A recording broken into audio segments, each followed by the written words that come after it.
This is the Art of Imperfect Adulting. I'm your host, Amy Stone. I share stories from real people who have already been through some hard stuff. Why? So that you don't feel alone while you're busy figuring out your own life. Let's do this. Hello, friends. I am excited to be here with you today. My guest is Julian Kohlbrand, and we're going to talk about debt and choices. Julianne, welcome to the show. Are you ready to have a fun conversation? Yes, I'm super excited about this conversation. I know. I love that you're so excited about this. Start with the same question for all of my guests. What part of the world do you call Yes. home? Part two of question one. What's something you love about where you live? So I am outside of Seattle, Washington in USA. The place that I have lived here my entire life. So I love I I sometimes forget how amazing this place is. So I like to reconnect with that every once in a while. But the thing that we absolutely love here living in Western Washington is summertime. It is the time everyone calls out sick and the sun is out, or if you are from around here, Mount Rainier is out, and it is just such a beautiful place to be. So the summertime is really amazing. Some of the other months we tolerate so that we can have a beautiful summer here, but yeah. I hear that. That is a great answer. All right, here we go. Which generation description matches you? Silent generation, baby boomer, Gen X, millennial, or Gen Z? This is such a good question. I had this conversation with my parents because I am in between Gen X and millennial. So I'm in that Zennial, I guess they call it, stage. But every single person in our family, we have skipped a generation. So Oh. it's been so a lot of us are older parents. So I became a parent later in life. So I have what is it? What's after Gen Z? I think it's Gen Alpha now. Alpha, maybe. Yeah. Yeah. Yeah. So I think this is, and I used to work with a lot of Gen Z. So um, I have a hard time answering this question because I'm right there in the middle. If you depending on which Yes. years you use. I was born in 1982, so we're right there in that. I remember not having the internet, but I also remember some other amazing things about growing up without all the extra things of life that we have now. So do you ever take those quizzes online about, personality traits related to the titles? Like, you might be Gen X if XYZ. Do they match you or do they not? Because you're on the I'm a little bit more on the old school side. So I would probably say a lot of my thoughts and beliefs and things like that are a little bit because I was raised by boomers. okay. So I am a little bit more on the old school side, if More you Gen will, X. than some of the, yeah. All right, that So, makes sense. So it's super funny because like, yeah, it's I could talk about it all day, but I had never until mhm. you said it made the connection that it depends on how old you are when you have your kids, whether they are the next generation or if you leapfrog over. So Yeah. I'm Gen X. My stepkids are millennials, and my kids are Gen Z. But I had never made that connection until right now. All right, here we go conversation today not actually about generational titles, believe it or not, kids. All right. We're going to talk about debt. And I Yeah. love that Julianne said that she was excited about this conversation because that's not usually the emotion that comes up when talking about debt. Right. But before we do that, let's back up a teeny tiny bit because part of your story is about you and your origin and stuff like that, and hmm choices. Let's talk about school and education. Share with us what you studied in school. Yeah. So I got my degree in economics. Growing up, my parents kind of the old school generation there of, teaching you how to manage your money. And it was the thing that made sense to my brain. I tried a whole bunch of other things. I tried political science, psychology, couldn't even find my psychology class the first day. And I was like, this is got to be an experiment. I'm like I'm being tested right now. So I finally went undecided and then picked economics because it was the thing that made sense to my brain at the time. And so graduated with a bachelor's in economics. One of the things that I love about economics as an academic study is that I think of it as math, yet it is humanities. And I would like to Mm. discuss that with the people who make these separations. I actually, my economics class I took was like econ for people who don't want to take math class. Like, so I took it Yeah. and like, it was like they were like it was like there were graphics and photos and it was not a Yeah. it was not a math heavy class, but very cool. Okay, so what job or profession were you thinking about when you came out with your bachelor in econ? Were you thinking you're going to be an econ teacher? Like, what is the career path for Yeah. an econ major? Yes. That's exactly it. I wanted to be Dr. Jewlz. I wanted to be Okay. an economics professor. And Um, did you go on to and grad school? I did not. Okay. I did not. I went into real estate actually right out Ah. of right out of college So because I it came back home and I was like, all right, I need to get a job because I was still living at home and I didn't want that to be my forever plan, and neither did my parents. So yeah, I found a job in real estate and I started out as an office manager just to like that's what I was just gonna do to, build up some savings and get out of the house, and then bought our first house then. So okay. And as an agent. what it's not if tell me to buzz off if this is too private, but what was it that made you decide not to go back to grad school and pursue Dr. Jules? One of it was the financial side of it. I didn't want to, um, I wasn't completely sold out on the idea. And that was a stage in my life where I was like, okay, like growing up, going to college was super important. And so that was something that I was focused on. But then I got to that, I got that bachelor's, and then it was like, what do I do now? Kind of the thought process of pile up as much money as possible before you pass so that you can give that to your loved ones. And Okay. so yeah, I wasn't totally sold out on the idea of becoming a professor. I knew I didn't want to teach middle school and high school at the time, which is really funny because another part of my story, I ended up spending a lot of time with middle school and high schoolers in schools, but it's a different vocation. But I knew I wanted to do some type of teaching and in imparting knowledge on the next generation. Oh, I love that. My in-laws were both middle school, junior high school teachers. Super interesting. Hmm. There's no part of my origin story where I wanted to be a high school or middle school a teacher. Really, kind of, it just was not. I have a lot of respect for teachers. I think it's a very, very hard job, and it always looked hard to me, always. And so when I met them, I remember, early on in my relationship and my marriage, like they loved it. They loved being around middle schoolers. And I remember thinking to myself and making a joke of it. I was like, you would have to pay me millions of dollars to go back and spend time as a middle schooler or in a middle school. It's just like, it's a very specific environment. But my Yes. mother-in-law, she loved it. And she just, so, praise be, right? She's like, thank Right. goodness there are people out there that Yes. do that. But I thought of that when you said you knew that you didn't want to be in high school or middle school.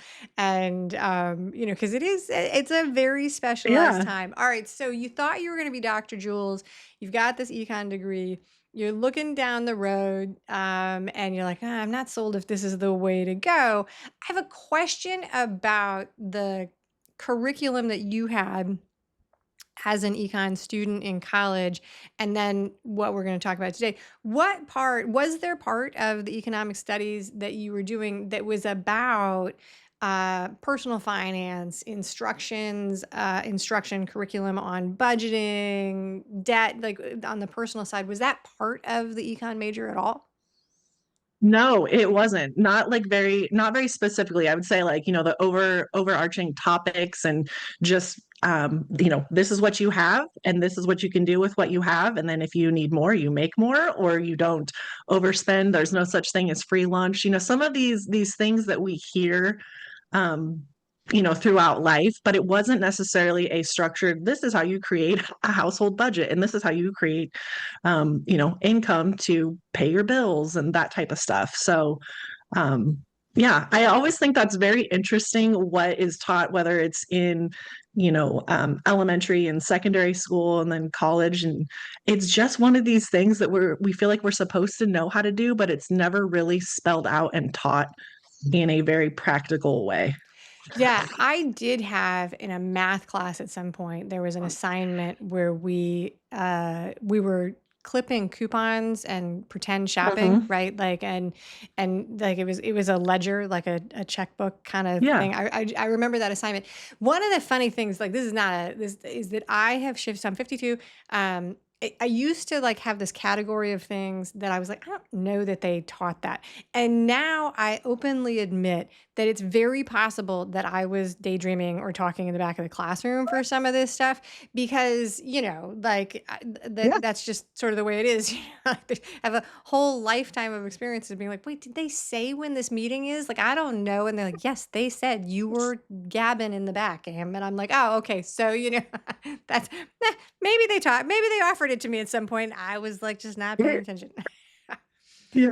But yes, I'm so what's forever a the great student, talks too much in class, so I just that yes, is you're in good right. company. Yeah. Well, I mean, it does get in my own way. So I will definitely say it. But every single time my children came home with reports that they talked too much in class, I was like, oh, preaching to the choir. I know. The apple doesn't fall too far from the tree. So econ then was Mhm. not really a study of personal finance and budgeting.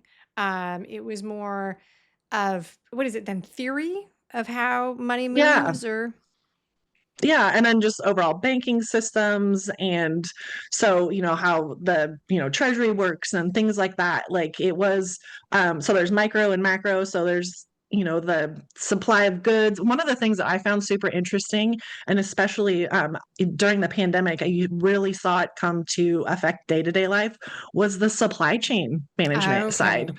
of things. And that was super interesting. I had one professor that he was really passionate about that, and so I thought that was a study that I was going to go down. But plot twist, changed my mind. But how goods get from the manufacturer to the consumer, I Yes. think that part is very interesting because there's so many things that play into that, the what the item is, how much it weighs, what makes sense. Amazon has figured it out, and so I'm like, I want to go work there and find out. Like, I want to see. I just Yeah. think it's so interesting how things go from point A to point B in the most efficient way possible.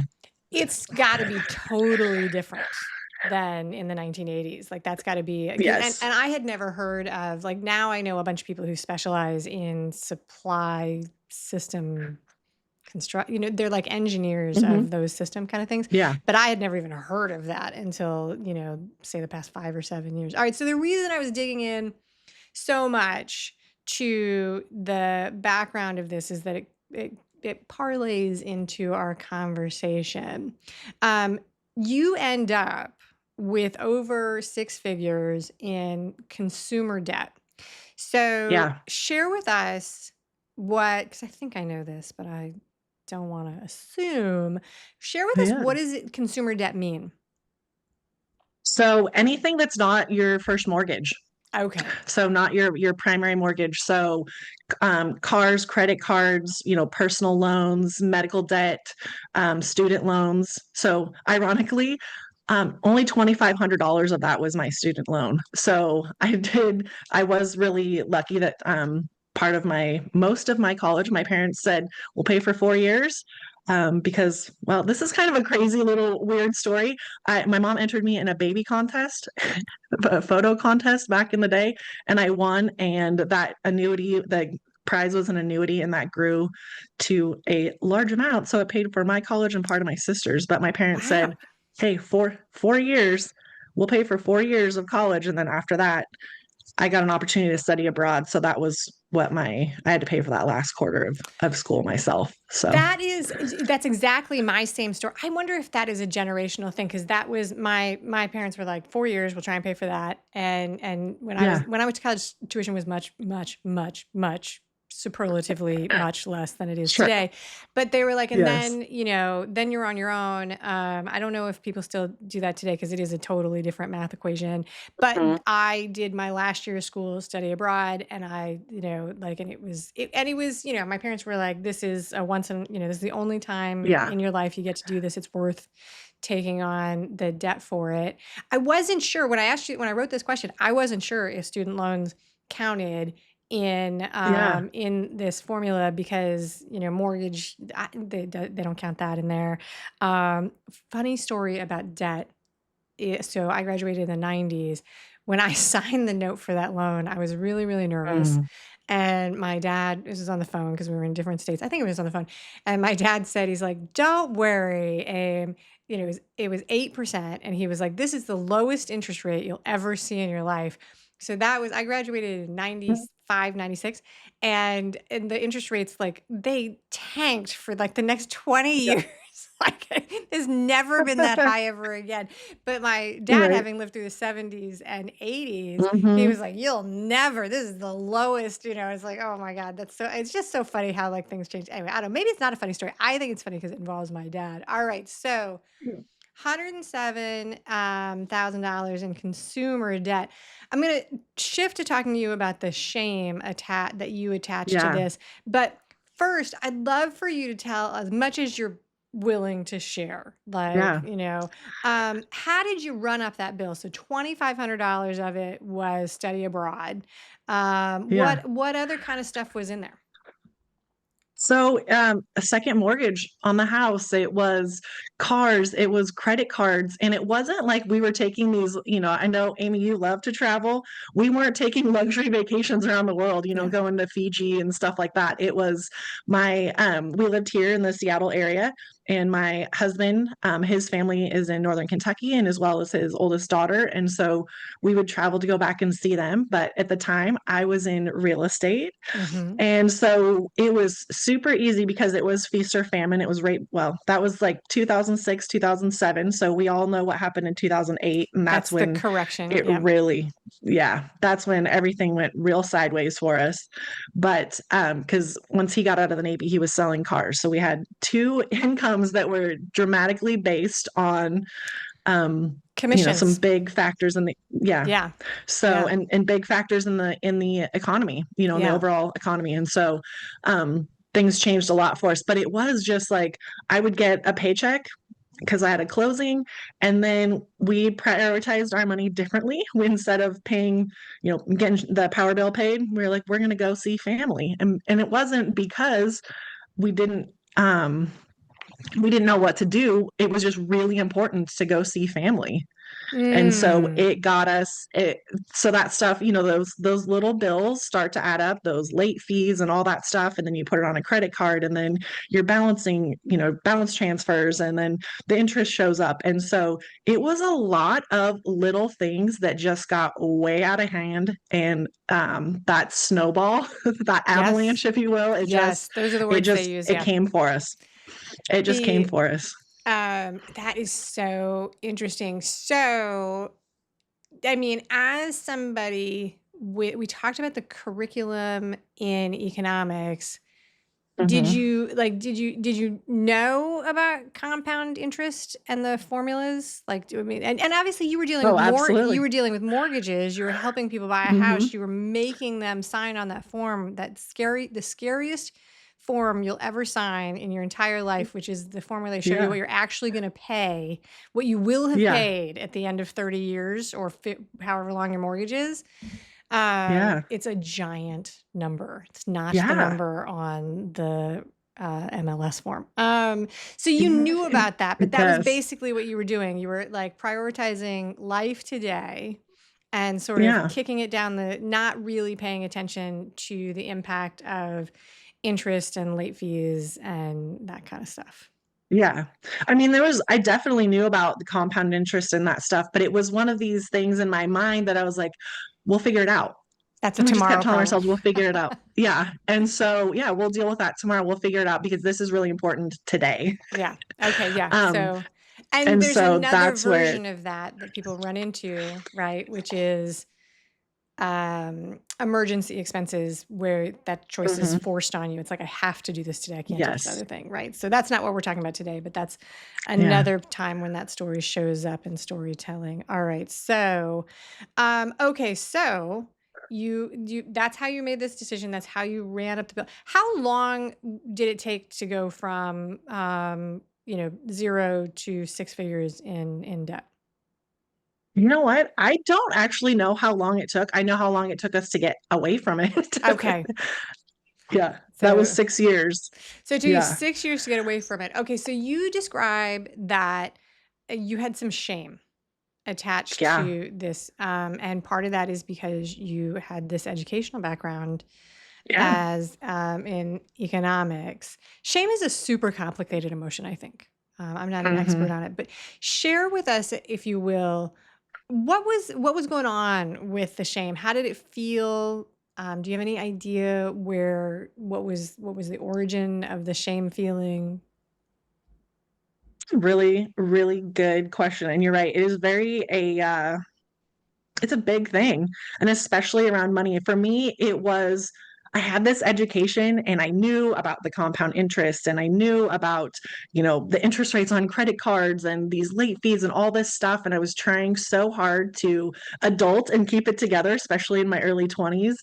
And so I didn't want to talk about it. I didn't want to ask for help because I quote unquote should have known better. And that was the thing that played over and over in my head.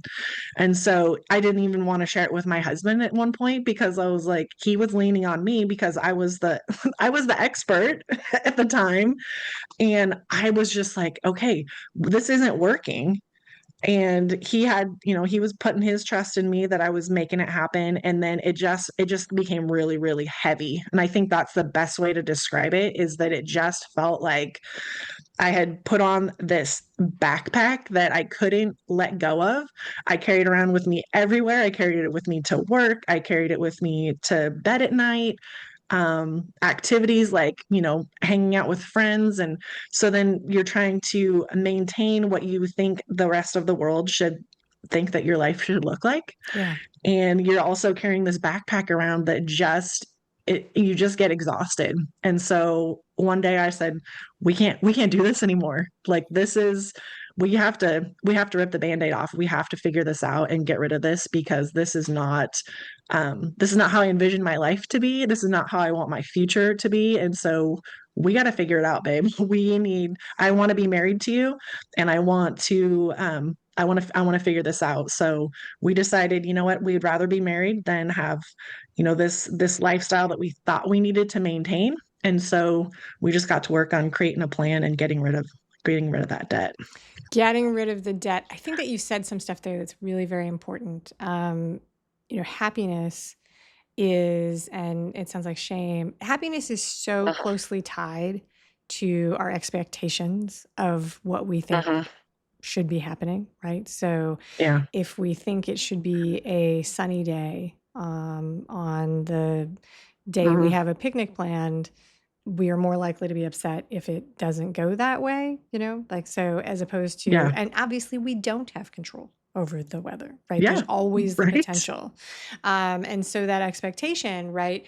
And then today, and this has always been true, but now because we're bombarded with highlight reels from so many other people, Hmm. the pressure of comparison and I think I'm supposed to be like this is Yeah. another dangerous way to see that like mismatch. And it sounds Hmm. to me like you're saying it's similar with the shame. It's like, I was supposed to know, right? Like it's Yeah. expected that I know, and other people are not having this similar experience, which is so Yeah. funny because intellectually, right? Yes. As Right. somebody who studied economics, or just lived as a human being, you probably knew somewhat that consumer debt and credit card debt, short-term debt, Yeah. it's a big thing in the United States of America. Yeah. Like people borrow a lot of money, and Yeah. we and then they cannot pay it. Yes. And so here's a throwback question that ties back to education and your origin story. You knew and understood the concepts. Had anybody ever given you like direct tips or statements that were like, "Hey, don't put something on a credit card that you can't pay for in 25 days"? Like, had people given you those tips, or had that not been a part of your experience? The biggest one that I had, so two things that still stick out in my mind. My dad said, "Never a borrower nor lender be," Okay. and that plays over and over in my head still to this day. And that was something that he said a lot when I was younger. And Okay. then, um, so that played, so that probably did, not because he intended it to, but the way that I received that played a little bit into, um, how I applied that to my life. And you know, and I applied that statement. And then I had an econ professor that said, just put everything on a credit card and then just pay it off every single month. Yeah. Yeah. Which, if And you're going so, for reward points, can be, but you yeah, have to be able to pay a bill. So then did that result with that lesson from your dad? Did that turn into, I'm afraid to speak up and tell anybody that I didn't follow this instruction? yeah, Yeah. Yeah. Yeah. Yeah. yeah. And you mentioned that you were at one point even nervous to talk to your husband about it. Did you guys have, and did he, I mean, did you guys share information openly about the budget? Was he unaware of how much debt you guys had, or was it just, like how did you guys parse this in terms of who does what in your house? Was there like an Yeah, information wall? I mean, we talked about it, but it was some of this like, okay, I'm the problem solver. I'm going to figure this out. This was not his skill set whatsoever. Okay. His money philosophy growing up, and up until we decided that we needed to fix this, was spend it as fast as you can before someone comes to take it. And so, we had me that was like, taught security, and having some savings and planning for the future was important. And then him just wanting to just, slam on the gas, full spend, full send on all of the money. And me kind of just going, okay, like I want to honor him and not make it feel like we're so restricted and that he is going to, go off the rails, but also knowing that security for me was going to be important. And it was just balancing all of this stuff. And then it just, I guess, the best analogy is all those plates in the air. Yeah. And then all of a sudden there's just shattered pieces everywhere. And that was that moment for us that it just all came crashing down, that our current system of managing our money wasn't working. Yeah. So a through line in a lot of the stories I tell is that there's like an undercurrent of a slow build, like stuff is happening, Hmm. but it doesn't have the attention, right? And then many Yeah. stories, not all of them, many stories of transformation have a moment where it becomes, and a moment in like quotation marks, okay, because it can be Yeah. like a week, a year, a situation, right? Yeah. Where it becomes unignorable, right? Like you can no longer Yeah. look away. And that's what you hit the point where you were juggling all these things. The other thing I'm hearing in your story is that even though this is a story about debt and money, and relationship, you guys had, almost like a money values misalignment Yeah. that, Yeah. and and bringing that together. And we talk a lot about, in relationships, there's a lot of talk about values alignments and in family and stuff like that, but I don't Hmm. know that people always extend that out into spending and borrowing behavior. Yeah. Maybe they do, it's like you said. All right, so, okay, so how did you work through the shame? I started talking about it, and it was just kind of like, I'm going to drop this backpack and I'm gonna leave it here. And I started talking about it. Obviously I started talking about it with my husband, and then other people in my life that I trusted. And I think that's the thing that our culture, uh because it's one of those things we're not supposed to talk about. And then that's, for me, was added to that shame, is that, okay, if I actually say this out loud, then it becomes real, and then I have to do something about it. And so it was like, okay, we'll push it off till tomorrow. But saying it out loud was such a relief. It didn't fix the problem immediately, but it made me feel so much better to just finally say, like, okay, this bag of rocks, this bag of shame and weight is, I'm leaving it here, and I don't want to pick it back up again. But we have to figure out, a plan to eliminate this, because this was not, like I said, not how I wanted to live my life, and not the kind of person I wanted to be, not the kind of wife I wanted to be, but the just human in general. I was like, this just sucks, for lack of a better term. I was like, it was just horrible.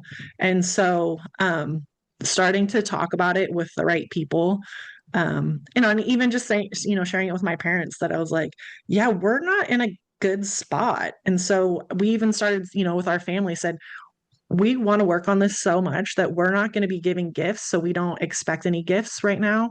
But it's really important. This is such a high priority for us to make this change in our life that we're not going to be doing a lot of extra things because we want to tackle this head on and just be done with it. So Yeah. starting to communicate with the people in our lives, especially, talking about relationships, that we had to change some of our social relationships too, because they were around going out to eat and stuff like that. And basically it was kind of like, as a spending, a, oh gosh, what's the term?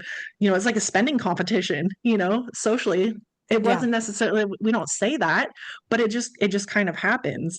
And so a lot of the clients that I work with, that's something that they really struggle with because they're like, I want to maintain these relationships with these people, but our thing that we do is we go out to eat or we go to concerts or we do these other things. And it's not about not doing those things. It's what's important to that relationship. Yeah. And if it's spending the time with the people, maybe it just means, hey, communicating for this season right now. That's what we did with our friends. We said, hey, right now, we can't do this, but why don't we do something else that's a little bit more, friendly to our budget and to our goals and still maintain that relationship. So I was watching a Friends rerun a couple weeks ago. It just was on. that's I don't even know if I watched the whole thing or if it was a clip that was served to me, but it was an episode for, the younger audience. Friends was a show in the 90s, and yes. of a group of friends, and some of them had jobs, and one of them was an actor, and one of them worked on a coffee shop. Anyway, they were out to dinner. Mhm. And there was the sideline conversation where Rachel and Joey and Phoebe were like, "Oh my God, why do they always want to go to these like expensive Mhm. restaurants when we don't have any money?" And so it's a sitcom, so it was like worked out in a Sure. magical, perfect way.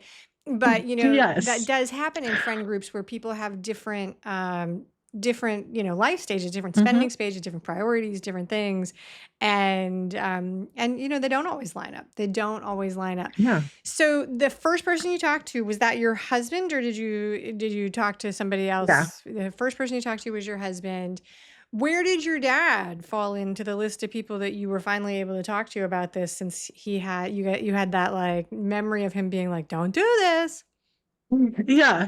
Um, and I mean, in all fairness, like too, like when we came to buying our house, that was the big expense that took that big chunk was that second mortgage because we didn't have any money to put down. And my dad was a big encourager of that because one, we need to live someplace. And so that was part of to that generational long-term, Right. wealth building thing. And so I mean, as far as like, the lending and the borrowing type, side, like there's some caveats to that. Yeah. Car payments and things like that were not part of the equation, at least that I was taught growing up. And so, um, having that conversation with him because I didn't actually know how much we had racked up until till this last couple of years when I sat down and looked at everything. So like we would knock out chunks at a time, and so I didn't know what that full amount was. And when I actually sat down and added everything up, I was like, I can't believe it was that bad, and no wonder why. No wonder it felt It so. was Yeah. yeah so Yeah. heavy because I mean that's a decent amount of money, you know. Oh, it's a huge amount of money. Even with inflation, it's a huge amount of money. That's super Hmm. interesting that you didn't add it all up, because that is one of the, like, I'm not an economist or a money coach or any of Yeah. those things, but like with the money mindset coaching and business stuff, one of the things that people very often do is to make sure you're actually looking at your accounts and that Yeah. you know what your Yeah. numbers are. And it is when people are hesitant about it. I think it comes from a bunch of different places, but for me, it has always been a very liberating feeling to just have the actual information and know what I'm dealing with. But I don't know if I Yeah. think that you're saying the same thing. It's like when it's out and it's in the public and you can share the feeling of responsibility. It's like, hey, this becomes an us thing instead of a Yeah. I'm just holding on to it. Yeah. All right, so very good. So, what impact did working through the shame and talking about your debt have on how you showed up in the world and your family and all of those things? Oh, that's a really good question. I would say it allowed me to once I kind of felt like, like if you carry a secret for a really, really long time, it starts to eat at you and you start to kind of it becomes all consuming. And so the other parts of you start to get minimized and you um, don't necessarily show up as the person that you think that you are. And so once I finally just like, let it out and said, hey, this is what we're dealing with, not only did I feel lighter, but our relationships just felt stronger and more connected. Um, because then one of the things that was so interesting is once we finally raised our hand and said, hey, we're in a financial disaster, other people said, me too. Me too. Me too. Oh my gosh, that makes me feel so much better because me too. And so I didn't realize, from the outside, we all look and present a certain way. And then we're silently struggling with something, whether, it's money or something else. But um, once I started having those conversations, it just became the relationships got so much stronger and better because we were able to be more transparent and open about the things that were going on in our lives versus just presenting a front that was like, hey, everything's fine. I'm fine. Everything's fine. Yeah. Yeah. Yeah. It's got to be something about the human experience that we feel very isolated in things that we then sometimes discover that people very close to us are Hmm. also experiencing. It's not always close, but it's like there's something about it that you have to sort of put a bit of it out there, Hmm. so that you can find the people who are experiencing something similar. And, it feels weird and cringy and icky to do it. Hmm. And there are people who have an oversharing situation going on. So, it's not like we've all had Yeah. those conversations where we're like, wow, all right, thanks for Yeah. that. But yeah. All Yeah. right. So, what if you remember was the very first like action step that you would say that you did to begin to make this change? I'd say it was kind of a both and. One, we needed to have some emergency savings so we weren't adding to our credit card. And so that's why I say it's a two-part thing because we had to start or we had to stop one thing and start another at the same time. And so instead of being the credit card is the go-to for our emergencies, we also had to define what a real emergency was for us because I have a weird shoe size. I'm like a 10 and a half. So I'm like, oh my gosh, when I find a pair of shoes on sale that are like my size, I want to get them. That's not an emergency. But at one point in my life, it felt like an emergency that I was justified in spending that. And so we had to define what that looked like so that when we needed to dip into that, and not put it on our credit card, that we had that defined. So I'd Okay. say that's that first step is just plugging the bathtub and not letting the water continue to drain out when you're trying to fill it up. And I think the undercurrent, though, is that it sounds like there was a lot of talking and communication between you Hmm. and your husband. Yeah. Okay. All right. I think that's Yeah, and not very, just one conversation. It's an ongoing, I mean, still to this day, we don't talk about it as much because, we're 18 years into our marriage and we have figured it out. And it's really amazing too to see the shift in him. And he says, I mean, we're a golf family now, and so that's not necessarily the world's budget friendly sport, but that's he's figured it out. We talk about, it's budgeting feels like the biggest game of would you rather. And so he's always playing that game in his mind like, okay, but that was not how things started out. But we've figured out that's an easy thing for us, and we're even teaching our 7-year-old daughter that, and she's yeah. like, I don't want to do that, I want to do this though, mom. Well, So the would you rather is a really good way to think about it. One of the things that my parents, I forget which one of them, they were like buying something on sale where it looks like it's discounted, but putting it on an mhm. interest-bearing credit card, you're not actually like that's a game you're playing with yourself. Like that's like Yeah. a false, you're not getting the discount. Like you're paying so much Yes. more. So, and I remember that lesson, like even from a kid, but I've ignored plenty of things they told me. So very good. Okay. So, We all have. um, in every story that I have, in every conversation that I share, there's like a question that I've begun to ask people because I think that it is helpful and maybe significant. One of the choices that you have made is to talk about this publicly and share your story. And Mhm. to give weight to that, you don't have to do that. You could have worked on your situation, paid down Mhm. your debt, done your things. You didn't have to go public with your story about this. We don't have Yeah. to be the main character in the movie of the things we've done wrong. What is your motivation, would you say, to be public about this story? And the extension of that is what do you hope that people take away from it when they hear it? Yeah. I Thank you for asking that question because it is definitely, I like you said, I don't want to be the main character in my story. I want to give people hope and encouragement that one, it's possible in today's day and age to not use debt to survive day to day.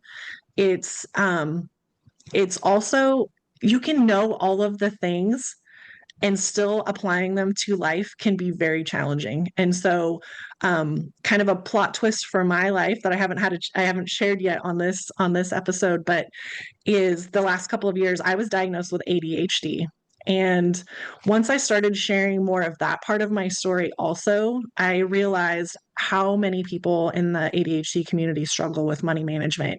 And going back to some of those things about, I'll do it tomorrow, Yeah. um, out of sight, out of mind. And there were so many things that even though I knew all of these things and I should have known better, applying them to my day to day life was so hard sometimes because you just want to live in the moment. You know that you should plan for the future. And I know how important it is to plan for retirement because I really would love to get there one day. But I need to figure out how to feed my family now, and I need to figure out how to get to work now and do those things and show up for the people in my life. And so, sharing my story of not getting it right and then deciding to get it right and do things differently and giving myself permission to fail because I still am not perfect at this. I know the things. I still overspend occasionally, and go, okay, well, we got to rein it back here and there, but I'm not. And one of the things that seems very crazy in today's day and age, we have decided that using a credit card for me was absolutely not in the cards because it felt like I was it was so easy to go back to that place. And so the best analogy I have is like it's like dropping off an alcoholic at a bar and saying you're the designated driver. And I was like, this has to be a boundary. And so our family, we don't use credit cards.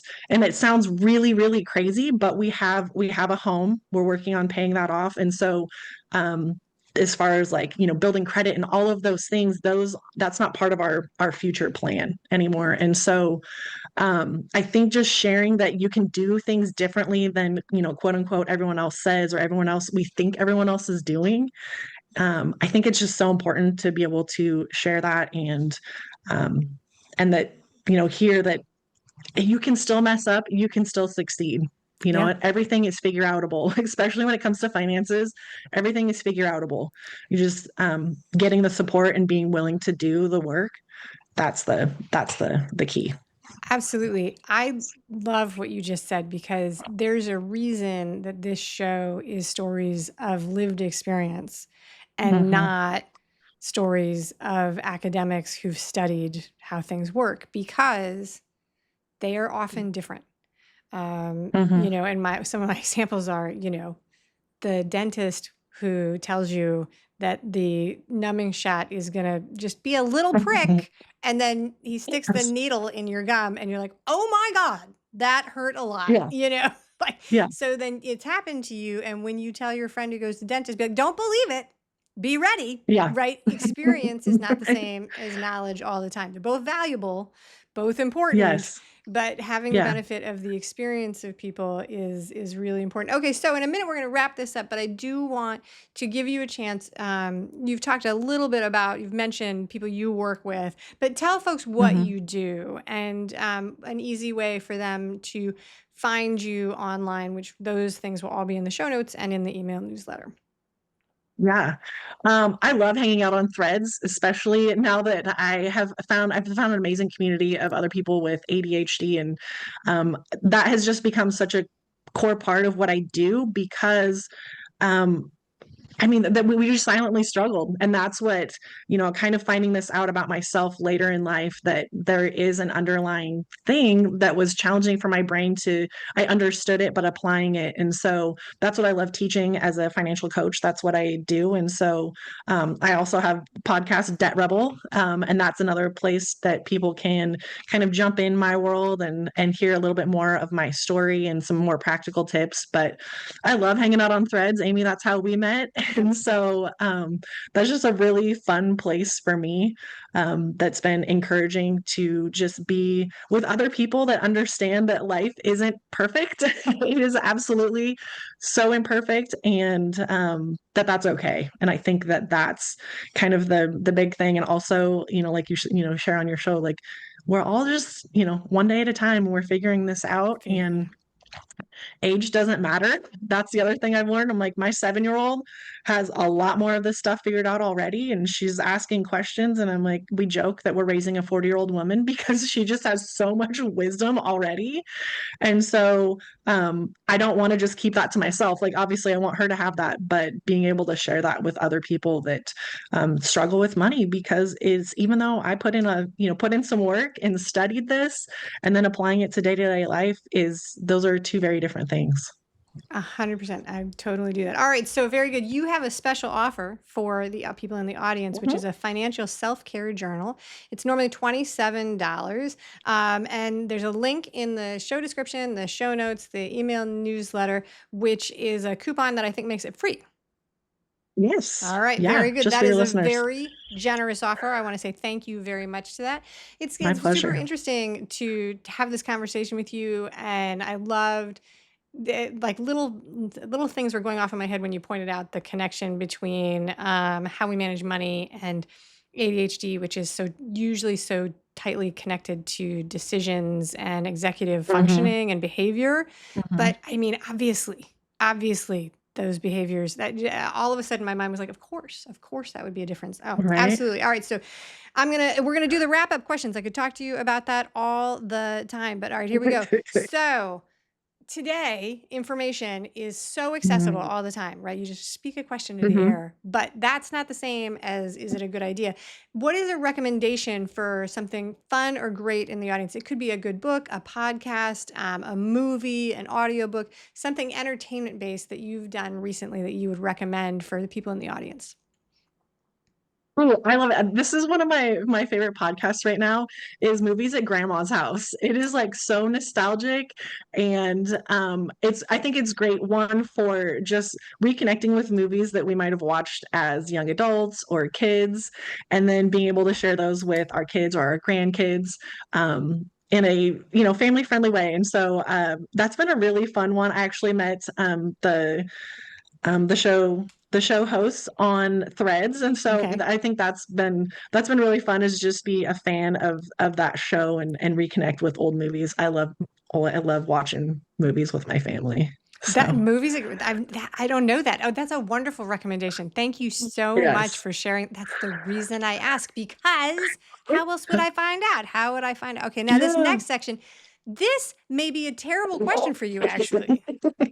Right? But this is my new favorite thing because we do all shop online. Although I don't know if you, anyway, unsupervised Mm, online shopping, not in terms of a bad purchase, but what is something that you have purchased online recently that you are happy about and you're like, oh, everybody should know about this? Could be a service, could be a product, could mm. be a treat.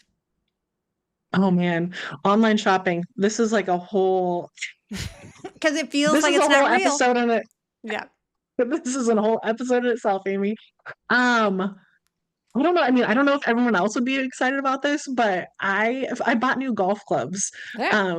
because I got rid of ours, or I got rid of mine, and then our family decided my daughter's taking golf lessons, and it's just been like, yeah, was it a little bit of money? Absolutely, but it is just bringing so much joy to myself and our family, and so I think that's also what when we feel like some shame and regret about some of our purchases sometimes is like connecting with the emotion of why you bought it in the first Yeah. place.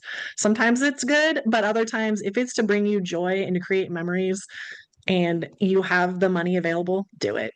Life Oh isn't yeah. about, being super restricted. And I think that's another piece of advice or wisdom that I'd love to impart with your audience is that, it's not about being restricted and not doing things. It's about prioritizing your values and what matters most to you in life right now, but also being mindful of the future. So, Yeah. I love that. And you bought the golf clubs online? yeah. Love that. Love that. That Yeah. goes on my list of things I learned today. Didn't know that that was for sale. I mean, I didn't know it wasn't for sale online either. So like I had Yeah. not thought about it, but I think of it as like, you go to the golf pro store, but I love that. All right. Sure. This has been a wonderful conversation today, Julianne, and I want to say thank you for being a guest. Absolutely. Thank you for having me. This has been an absolutely amazing conversation. Thank you for joining me today. I hope you enjoyed the show. Before I go, I want to encourage you to become a bigger part of the conversation. Please subscribe wherever you're listening or watching the show. That helps my stats. A request from the bottom of my indie creator heart is to please tell your friends about the show. That is the real way new people discover it. If you feel motivated, I would love it if you rated the show or wrote a review on whatever platform you are using. Please be sure to head over to imperfectadulting.com and sign up for the email community. I call this the Village. You'll get some free stuff right away, and you'll begin to get the weekly emails that I send. This includes the links for special offers from any guests on the show and cool stuff I put together for the community. There's a lot more going on than just this show, and the only way to find out is to get the emails. Plus, you're busy. You don't have time or desire to follow every single tidbit on social media, and you don't have to because I'm happy to send it to you. If you have a story you'd like to share with the audience, I have an open application for guests. Guess where you'll find it? That's right, on the website and in the emails. And that's a wrap for this episode. Until next time, remember that the journey is the destination. Ralph Waldo Emerson said that, not me. Well, until just now. I did just say it. But what I want you to hear today is that if your adulting journey isn't going the way you expected, that just may not mean you're lost. It may mean that you're just on your way. And now, the fine print. The Art of Imperfect Adulting podcast and streaming video show is a copyrighted work created and produced by Amy Stone and Amy Says So. The music was written and produced by Todd Thompson at Dharma Bomb Studios. All rights are reserved. Anything expressed on this show is offered as entertainment, and the views of the guests may not always represent the ideas and viewpoints of the host. That's me. Amy Stone does not intend to hold herself out to provide professional advice or recommendations of any kind. In the end, you and you alone need to make those kinds of decisions based on your personal and individual situation, needs, circumstances, and comfort level. Yeah, it's a little weird for me to talk about myself in the third person, but you get the idea. This is Amy Stone, signing off.